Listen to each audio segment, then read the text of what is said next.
Hi folks, and welcome to week 3. I applaud you on the work you've done thus far. I have graded all of your week 1 assignments, as you should be aware, and those were posted last week.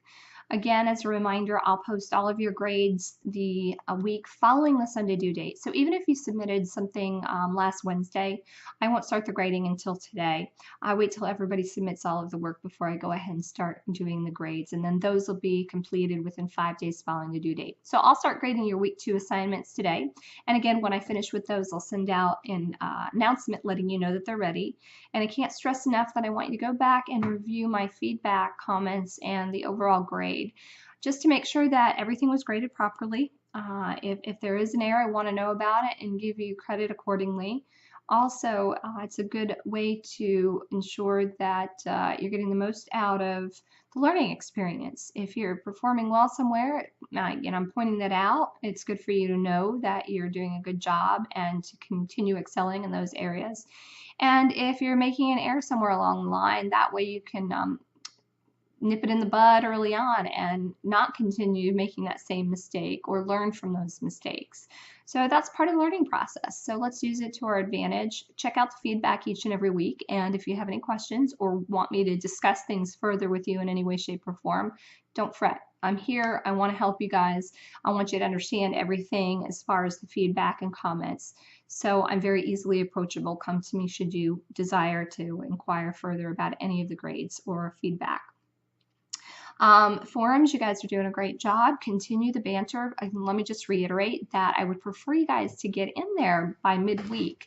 The sooner you guys get those original posts up, preferably by Wednesday or Thursday, the more time we have to talk back and forth with one another and get a good discussion brewing throughout the entirety of the second half of the week. And if somebody does leave you question or comments, make sure you're going back and you're getting back to those people. Think of it as a face-to-face classroom. If you were standing talking to someone in discussion and someone commented or left you or asked you a question, you wouldn't stare them blankly in the face. You would give them something back in return for their dialogue. So think of it in that way, such that you're doing the same in these virtual discussions that we're having. Make sure you get back to any comments or questions that are left for you on your posts.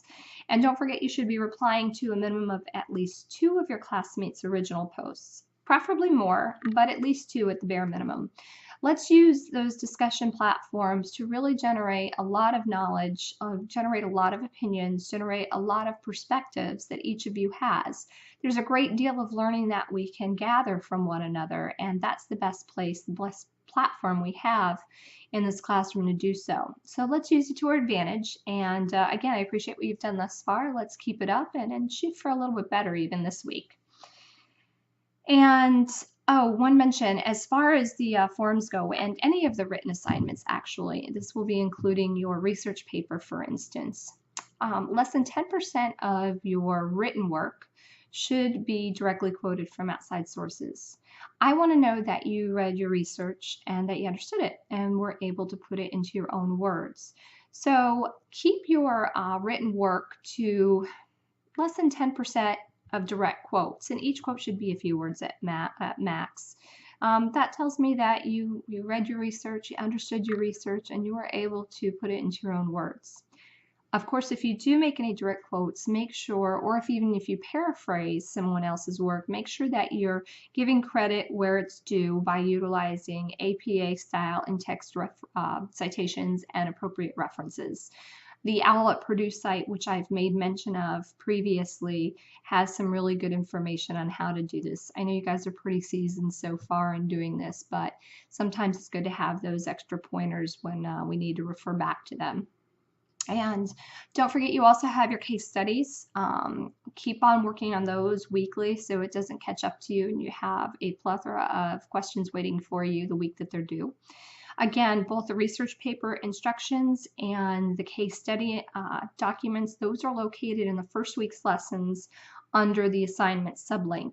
So you can catch those there and start working on those if you have not already.